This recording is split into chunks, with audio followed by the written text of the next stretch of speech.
In the Philippines, anime or Japanese animation arguably reached its peak during the 90s. Each local television network in the Philippines had their own lineup of shows catered for the young and teenage demographic, with time slots varying every day from mornings, afternoons, and prime time. One in particular is Magic Knight Rayearth, that was originally created as a Japanese manga by the studio Clamp, and then eventually got an anime adaptation with a few differences from the comics, especially during the second season. Magic Knight Rayearth, also known to us as MKR, was syndicated in the Philippine Local TV network of ABS-CBN Channel 2 back from 1996 to 1997 every Sunday morning. The network was able to air the Filipino dub version of the entire 2 seasons of the show. The general reception of the Filipino audience was positive, pretty much the same as its localization in the US at the same time period.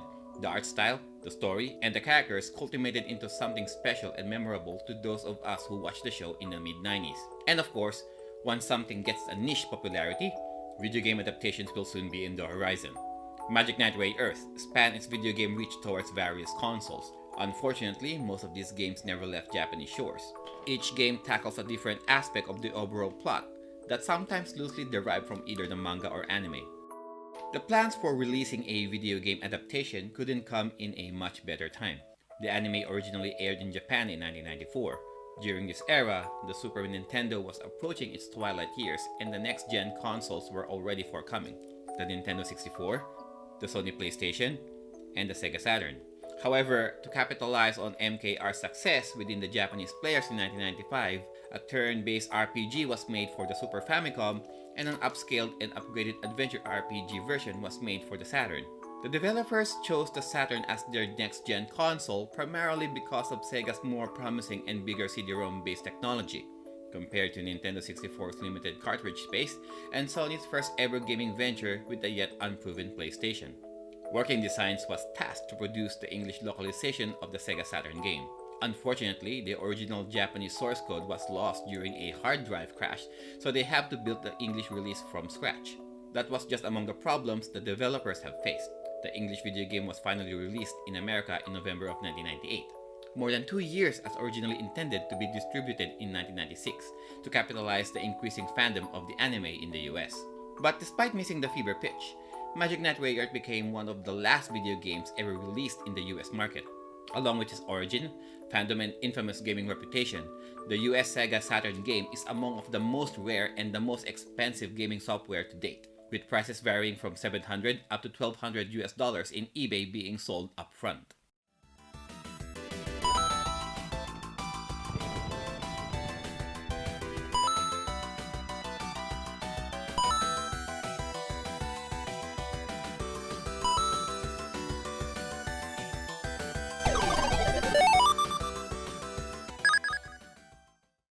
The game starts you off with the fated encounter of the 3 protagonists inside the observation deck of Tokyo Tower, namely Hikaru, Umi, and Fu. They were mysteriously transported into the magical world of Sephiroth by its ruling monarch, Princess Emerald. With the guidance of the princess' chief sorcerer, Clef, they were tasked to develop their magical powers to awaken the 3 mechanized creatures to combat the rogue high priest, Sagat, freed the princess from her bondage, and in turn, save the world of Sephiroth from utter destruction. As they progress with their journey, they will encounter a myriad of characters: the good, the bad, and the misguided.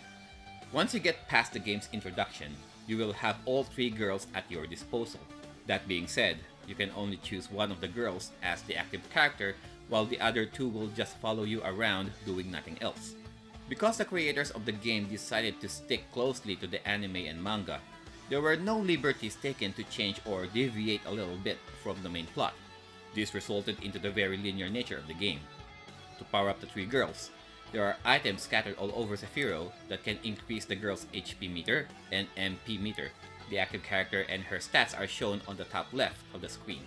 Speaking of stats, each protagonist have virtually the same attack and defensive capabilities. Compared to your usual JRPG that uses experience points to build up the characters, the girls will only evolve after completing specific chapters and events of the game. Each girl will be awarded individually with 3 magic spells. Each can be unlocked only by talking to Clef through special mirrors.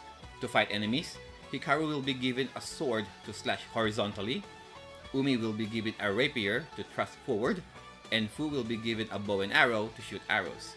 Like I mentioned, virtually there are no difference in attack strength. No matter who you use as the active character, the enemies will be defeated as long as you land a hit. You can hold and release the A button for a stronger charge attack. I ended up using Fu most of the time because I keep my distance, plus her charge attack lets you shoot homing arrows. By dispatching enemies, you will either get gems that can either replenish some HP, MP, or currency. The gems that are used for currency can be used to buy other items in the item shop. No other shops will be able to sell you any equipment since you are stuck with the weapons you have until the very end. Speaking of items, the number of items you can bring with you is very limited, that you can only carry one of each item. Meaning if you have a healing potion already, you cannot pick up another one until you consume that potion that you already have. The closest thing this game got for a side quest is finding all of the rainbow amulets scattered all over this world. There are 7 colors of the rainbow amulets, and you need to find 8 pieces of each of the 7 amulets. By acquiring a specific number of amulets, you can exchange them later on to get special rare items. Due to the linear progression of the game, the overworld map is as simple as it comes without the freedom of exploration. Once a location is cleared, the girls will automatically go to the next town over. If you want to go backtrack to previous locations that you already visited, you can press the Y button to go back to the overworld map and just choose. I mentioned about gathering the 3 mechanized creatures. Unfortunately, these mechs will only be playable in the last arc of the game, just like the anime and manga had illustrated before. And they pretty much play the same way as the girls. Only one active mecha will be playable while the other 2 just hangs around at the back, completely safe from enemy attack. Whether you are playing the girls or the mechs, the active character will only be the one who is going to receive any damage. The same is true with the physics of the game.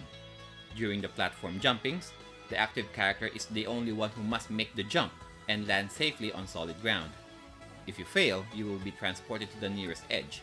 You will observe that even though you are the one making the accurate jumps, the other 2 will some reason walk on thin air to join you at the other side. The game is also dialogue heavy. The narrative is told in a visual novel style. There are times where you will hear the characters talk, and most of the time you will just read a bunch of text. The English voice acting is not that bad. As far as I can tell, they use the same voice actors from the localized show. Every once in a while, you will see some animated cutscenes straight from the anime. If you play your cards right, you will unlock the game's outtakes after finishing the game. This is just an extra audio track involving the bloopers of the English voice actors that were hired by Working Designs. They did the same thing for Lunar Silver Star Story Complete 1 and 2 for the Sony PlayStation. You would think that for a game such as Magic Knight Rayearth, the game could have gone for a second disc.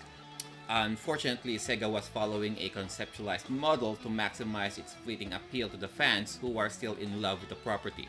As a result, they had to rush the project and ended up with this product. Not to mention the glaring production problems that Working Designs faced that they had to delay the US release, practically 2 years after the show ended airing.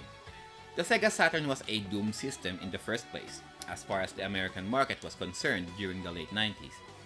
When Magic Knight Rayearth was finally released, the Saturn was already overwhelmingly overtaken by Sony's PlayStation. A whole myriad of JRPGs were already made exclusively for the PlayStation that Magic Knight Rayearth missed the opportunity so bad that it barely made the spark of interest that Sega was betting on in the States. Despite the things that I already mentioned earlier, the game is relatively short. You can finish this game within a week if you have the free time. It baffles me to justify the price a person must pay to get this game. Adventure JRPGs are not really my thing. I prefer my games with all of the characters completely playable and actively participating in the battles. That said, this game is not the worst thing that I have finished, but there are far more interesting JRPGs out there in comparison. Because of the sheer nostalgia it brings to me, I will be lenient and give this game a 6.5 out of 10. And that was my non-spoiler review of Magic Knight Rayearth for the Sega Saturn. How about you? What can you tell about your experience with this title? Tell us down there at the comments below. As always, give this video some love and subscribe to this channel for future content. This is Jho-RPG, and if you'll excuse me, I am putting this game safely back to my cabinet until I can get me a more secure vault.